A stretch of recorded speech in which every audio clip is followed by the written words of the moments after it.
Hello. Yeah. This is really exciting. I wanted to ask you about two things that you kind of have been speaking about, allowing and getting the music to match the words. Because We'll just be really brief. You can tell what you're emanating by the way you feel. Let's just start here for a moment. Do you mind if we just lay a little basis? So your inner being is a strong component of who you are, and your inner being has a point of attraction from no resistance. In other words, your inner being has no resistance. So imagine how powerful that attraction is when there's no resistance mixed in to slow it down. So your inner being is attracting really powerfully on your behalf the things that you've been asking for. So the way you feel in any moment in time is about the way law of attraction is responding to your inner being, and the way law of attraction is responding to you. If you are, because of the attitude that you've adopted deliberately, if you are in sync with your inner being, like meditation, you're not competing or resisting, then you and your inner being are both standing in this powerful place of attraction, and things are coming to you with speed and clarity and accuracy and satisfaction.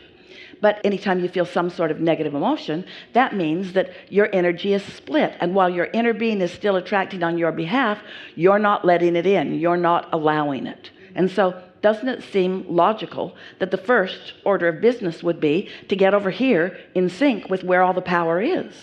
Yeah? Yeah. And anything else seems sort of illogical. Yeah. So on that, how do I reduce the resistance and allow go more downstream with that? By finding ways to be resistance free. And that means first knowing what the feeling of resistance feels like negative emotion, knowing what the feeling of alignment feels like love or satisfaction, and then doing your best to guide your thoughts into good feeling places. But the most significant success about that will come if you get out ahead of it. That's why we're encouraging segment intending, thinking about what you want in a segment, how you want to feel in a segment, and isolating what that feeling feels like before you get the email that says the printer truck hit the tree. If you're already in a worrisome place and you hear that, then you've got no sea legs, you've got no shock absorbers, and you're going to have a strong negative reaction to it that could take all day and maybe longer to get over. Because the worse it gets, the worse it gets, the worse it gets, the worse it gets, the worse it gets. Because the law of attraction is relentless, isn't it? Yes. Yes? Yeah. So ask your question again. So what I sort of mean is sometimes when I'm not trying to allow things is when it all is allowed, if that makes sense. So what you're saying is sometimes, pretty often in fact, when you're focusing on something you want to allow, you must be focusing upon the need to allow it or the absence of the thing that you want to allow. So well-meaning as you are introducing the absence of it into the equation. So you are therefore sticking the stick in the wheels and therefore slowing it down. So just don't do that. Okay. But it's easier said than done. Exactly. You just have to notice when you're doing it and acknowledge it, be clear about it. And don't be mean to yourself when you have negative emotion. Negative emotion doesn't mean you're wrong or you're incorrect or you're bad. Negative emotion means you have a residual of a thought that is resistant in nature that your inner being doesn't share. That's all it means. And so you could stop for a moment and think about why your inner being doesn't share it.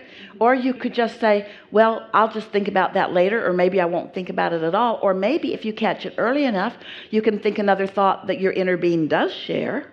Do you understand that in every moment that you exist in your physical body, that this source energy part of you is aware of you and what you're thinking? The subject of your thought is the subject of your inner being's thought. But every thought subject is like a stick with wanted on one end and absence of what is wanted on the other end of it. And your inner being, as it is joining you in that thought, is always on the what you want end of the stick. If you're on the what you want end of the stick, then you're having a pleasant thought. Esther just loves it when she finds her mind wandering in these pleasant thoughts They're not monumental thoughts. They're not anything to write home about. They're not things that maybe anybody else would be interested in. Just really pleasant thoughts. And she realizes, oh, I'm really in sync with my inner being as I think about that. In other words, she and her inner being had a mutual consideration for that centipede. A mutual consideration.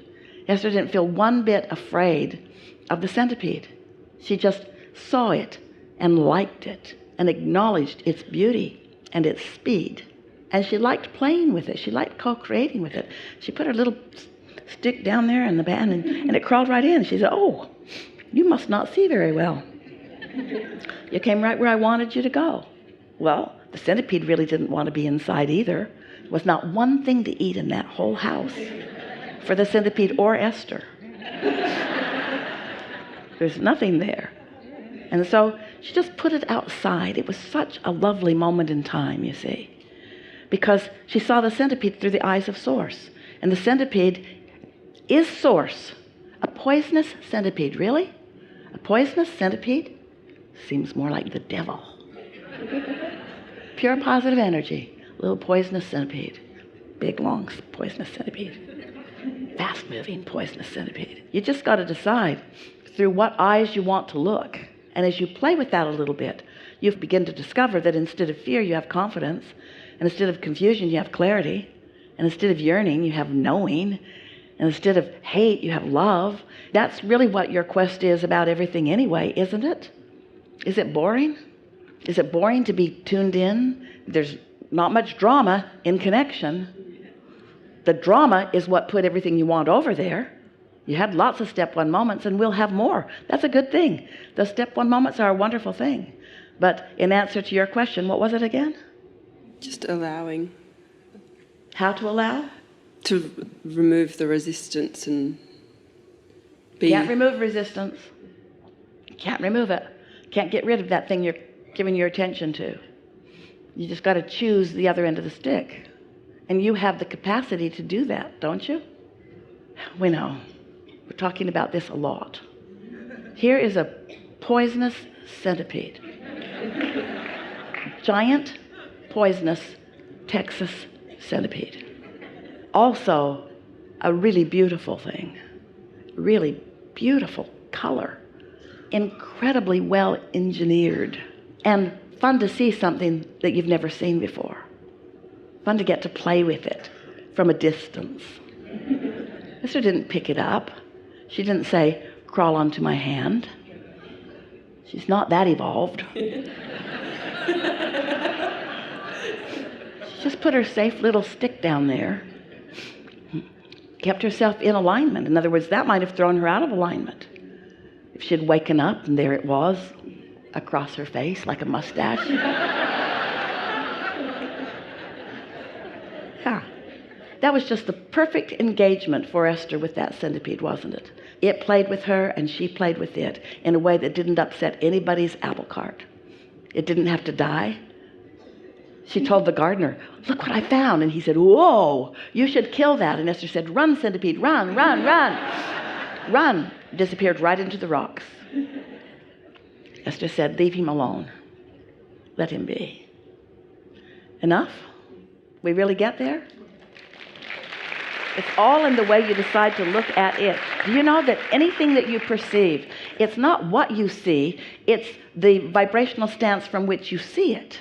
And so what we're asking of you is don't ask the world to change so that you can just blunder around and bumble on it and like what you see. Tune yourself so that you see what you want to see. Most of the world needs the world to change. And so from their place of disconnection, they're making all kinds of rules and requirements that they can't enforce. What comes out of it is a sense of insecurity because it's too much to control. Where when you realize the only thing that you would be prudent to control is your own point of attraction.